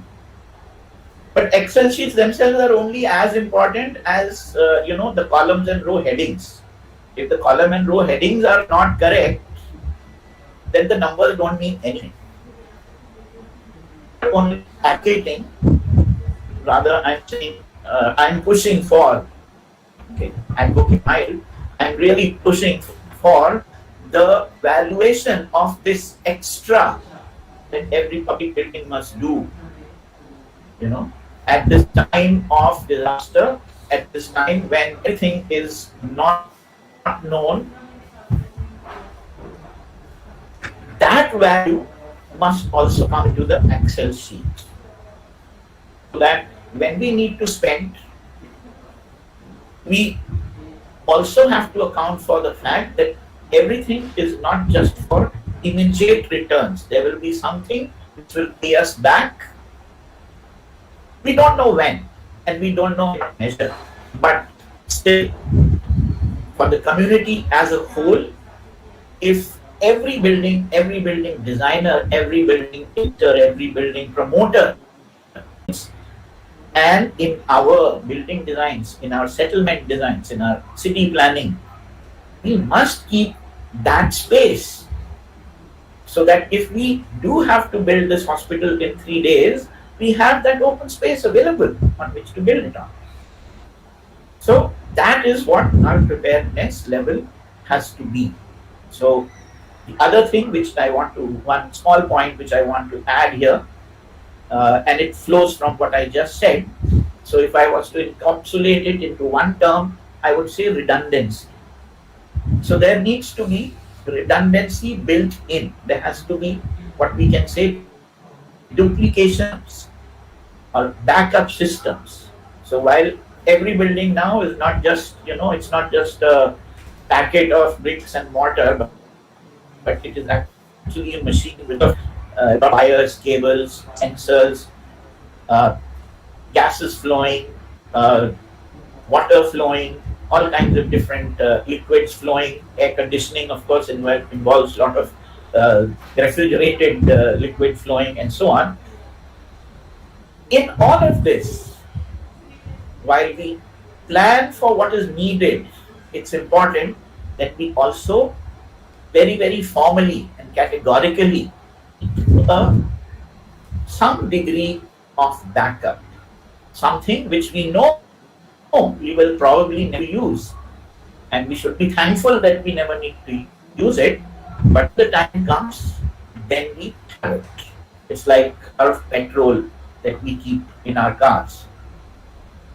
Very well said, Mathur sir. I want to add some things here. When we talk of community-based system, I give examples of a ship. I said, you are on a ship and there is something which goes wrong. No help is going to come from outside. You have to multitask, you have to take care, and you have to all come in together as a community, not as individuals, and solve your problems, because we are all in it together for the life and life supports of each other. Another point here is, when we do hospitals and I am in an ICU situation, I have life support systems on me, I have a heart-lung machine, I have a ventilator, I have a dialysis machine on me. So you can't show me a fire escape door and say, run. I cannot run. So even if you take my bed out, unless I get my electrical supply, my oxygen supply, my life support system, my doctors, and my medicines, I will not survive. So it's a systems approach I need. And the hospital has to be up and running and functioning in case of multiple disasters. So I've been all over the world attending seminars on hand washing, how to wash your hands so properly that there is infection control. As simple as that. To taking care of multiple disasters of tsunamis, of flood and electrical failure and earthquake and electrical failure and all those things happening, because जब आपदा और मुसीबत आती है तो वो एक नहीं आती, वो 2 या 3 या 4 या 5 इकट्ठी आती. So this is what we have to train all our participants in, and this is how what they have to learn. There are no books, there are no courses, there are no syllabuses. You have to act at that given time, and you should have that redundancies and resilience is what words they've been using. Very good, very well taken. We are here for questions now.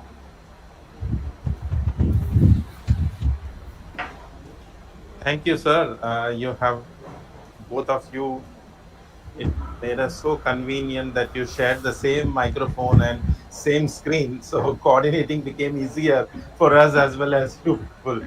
So you have rightfully highlighted many issues which required at the time of planning itself a building, and you have enhanced, or you have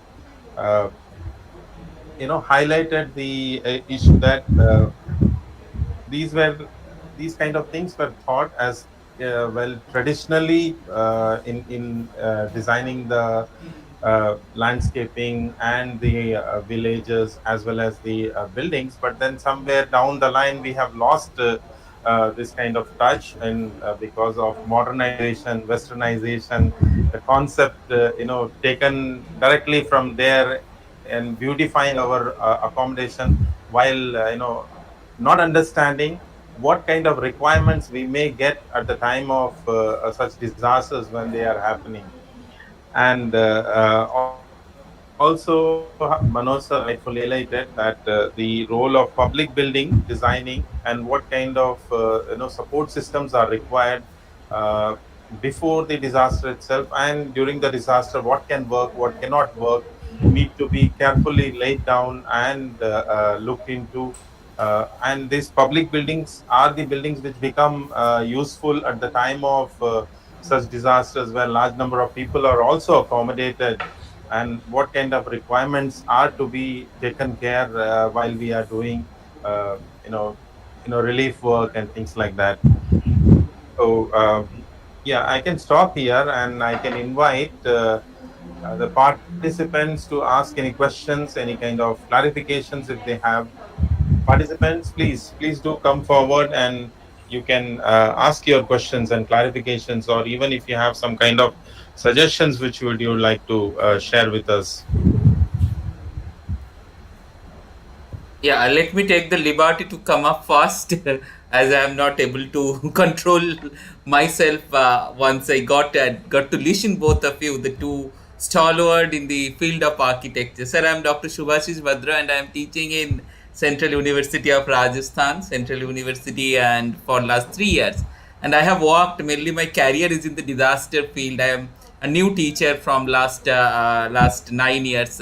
And what I have seen in Gujarat particularly, while the earthquake happened, that many times the construction of the shelter planning which was done, like the male toilet, female toilet was facing each other, so they were not able to use it. Even when we did the community driven planning for the houses, we see when a male construct a house, they want a big veranda and open place. But when the female are engaged to design the house, what kind of house they want, we see they want a storeroom, they want a kind of bedroom better, and they want the toilet to be behind, which male doesn't do. So often I feel that how really you see the structural issues, gender issues, and this kind of social issues are really getting implemented in the kind of academics of the structural planning, that it become more gender sensitive. And then I have another question that I'll ask after that, if you permit me. Thank you, sir.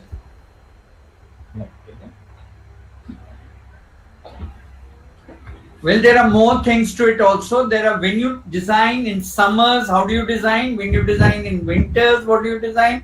when you design in a monsoon kind of a situation, how it is designed. So all these issues we have to make architects, building professionals sensitive to it. So we have now child friendly communities, we have toilets for children. Nobody except for nursery schools, nowhere else in India we see children's toilets, child friendly. Then we have differently abled people, people with disabilities, nobody thinks about them.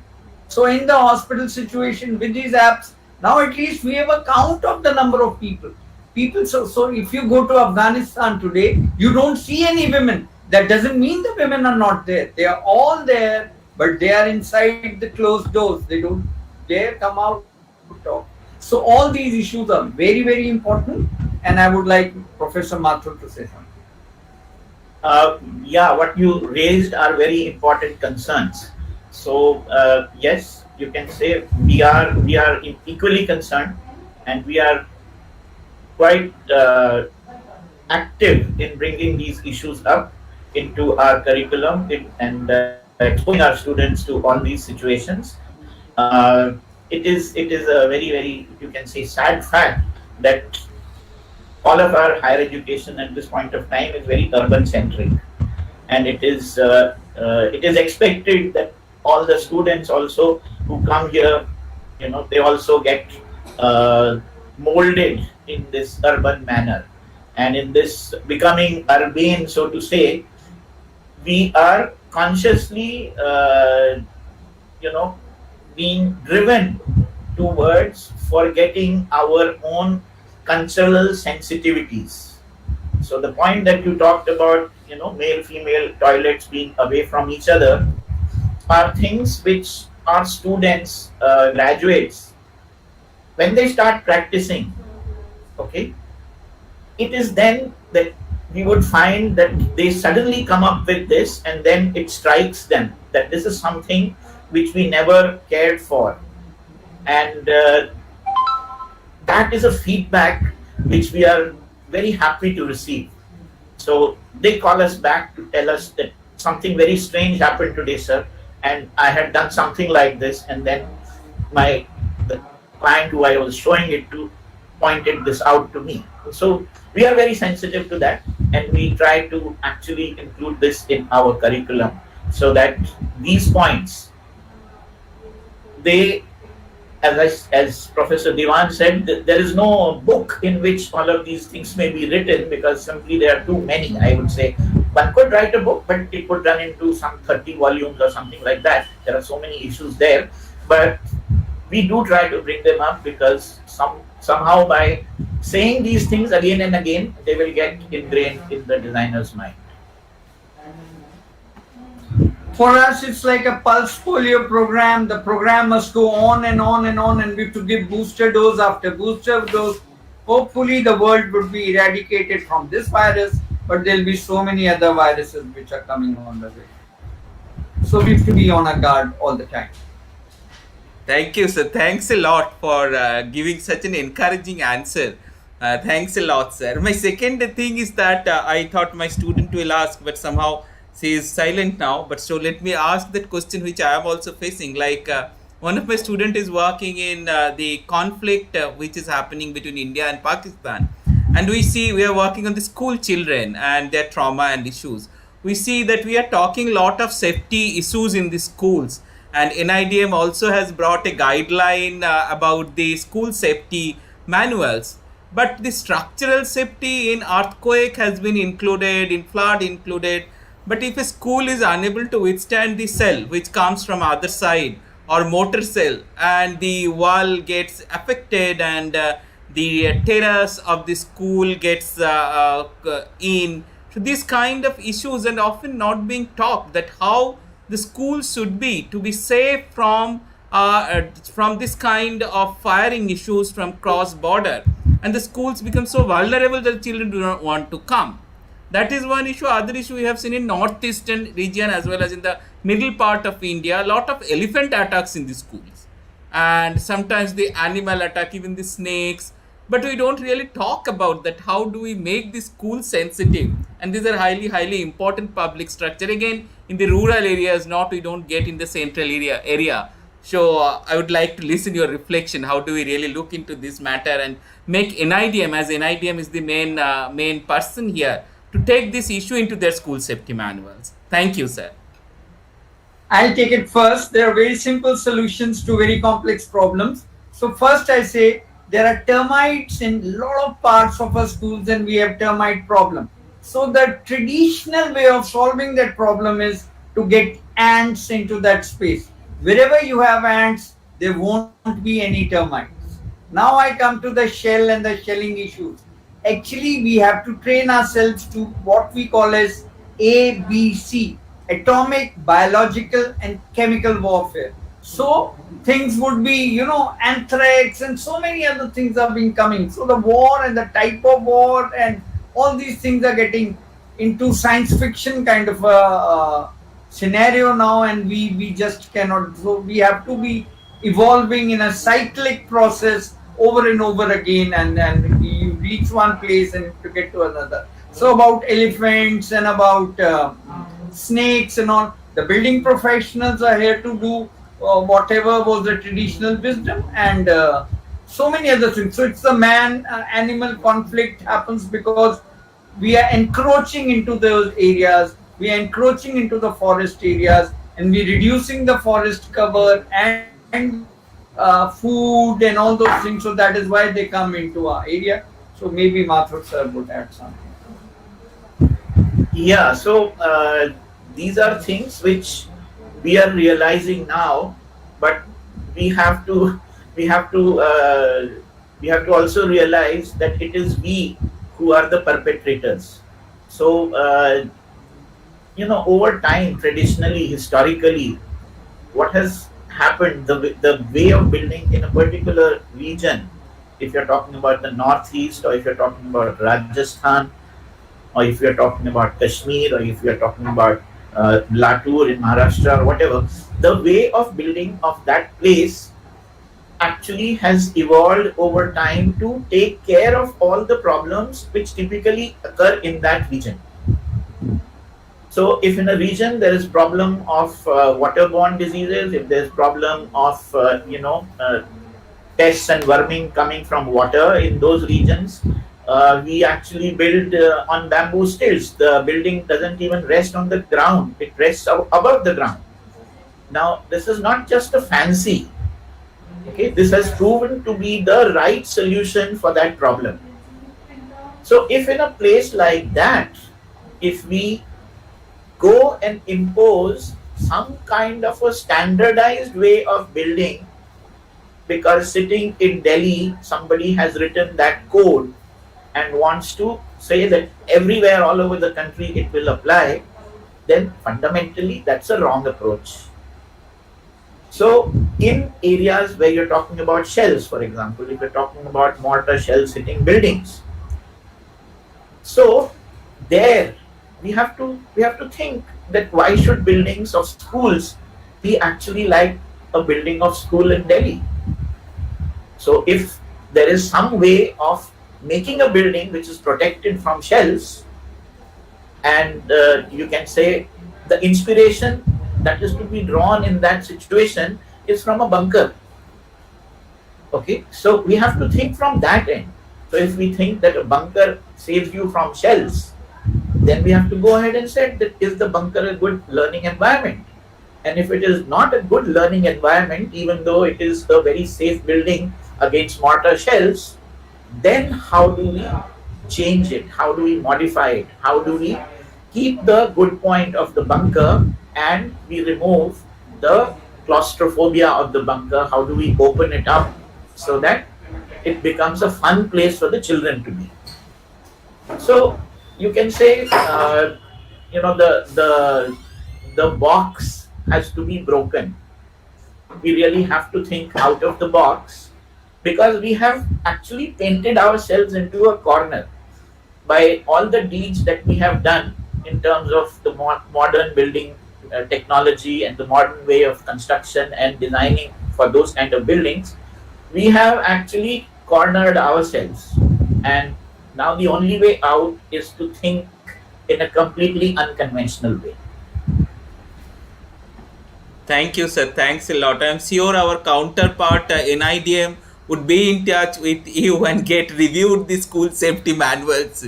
Ali, Haider, please take it up. I'm sure Yes, that sir, will be a definitely. very important inputs in our school safety. Thank you, sir. Thank you, sir. Yes, Atik, sir, over to you. Yes, thank you, Bhadraji. So, any quick questions? Anybody wants to say something? Participants?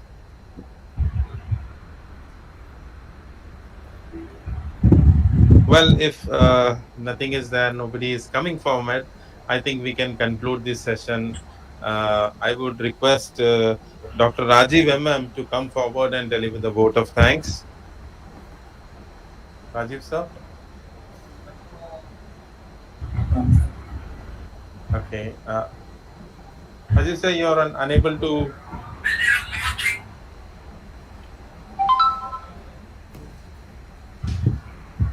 I think Rajiv sir has some network issues, but he will join me shortly, just like Manoj Mathur sir and Anil Diwan sir.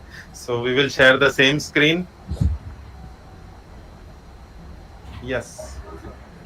This is a very simple disaster risk reduction method. These are called idiot-proof systems. So we think ourselves to be idiots and we work it like that. That is the right, this technology works, Yeah. So what? Sir, actually there are four sessions had today. First one is Mr. Vivek CK. He presented his narrate his experiences throughout his disaster preparedness field. That was instrumental, and still he's working with the vulnerable populations in India and other countries. That of course is instrumental for all these disaster management professions. So he did a very wonderful task, and the presentation covered many of the vulnerable populations in South Asia and other parts of the world. So it was very enriching. So thanks to Mr. Vivek delivering his lecture in today. And second one, the NIDM presented community-based disaster preparedness engage with the community. He thoroughly presented the theoretical framework, theoretical aspects, and after that the experiences which India, the country, gained from Orissa, Gujarat, and other states. So the Ali Haidarji did a wonderful task, and his presentation is very good. Another panel discussions was done by Professor Anil Diwanji, architecture, and Professor Manoj Madhurji had a very good interactive sessions with covering a large amount of theoretical and practical experiences. The presentations did a very good, I think, learning knowledge for us, and definitely it help us disaster management professionals to understand the various dimensions, the architectural issues, especially for the resiliency building, and the physical infrastructure related impact whenever disaster strikes. So all these things definitely will look into the disaster preparedness. Definitely will help us to prepare a community or an institution wise. So these are the very good presentations today. So I congratulate and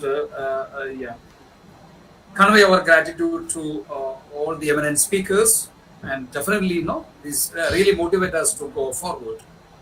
And thank you for the participants and moderators from either from NIDM and Central University of Rajasthan.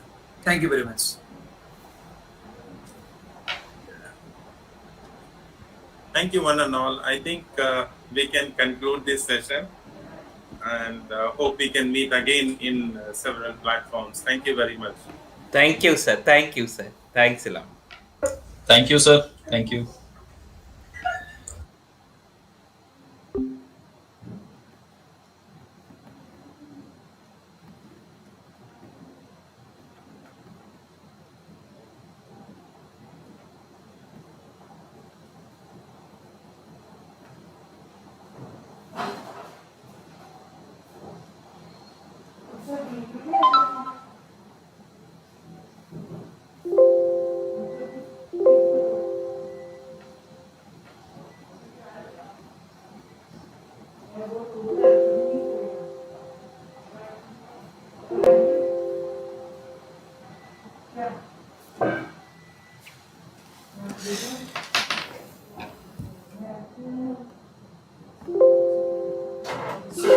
ये आतिक को पूछो इसको stop streaming कैसे करते हैं, YouTube बंद करना है।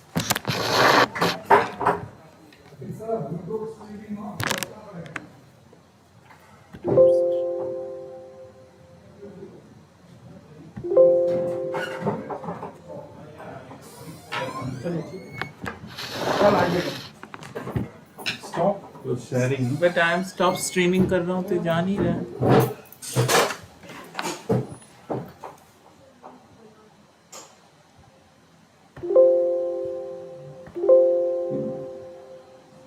लगता है कहीं पे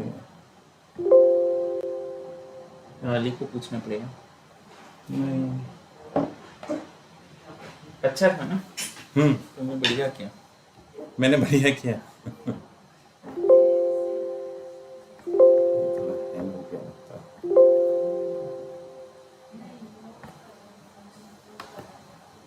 मजा आया। हीराज गुप्ता ने इन दोनों को बुलाया तो मैंने उनको भी मैसेज दे दिया, फोटो भेज दिया। अच्छा, नीरज गुप्ता के क्या कॉन्टेक्ट सही था, आर्किटेक्चर है ना। हाँ, मैं सोचा भी मैंने ये भेज दिया। currently active. Most professors have joined the session. If you'd like to meet them for a while.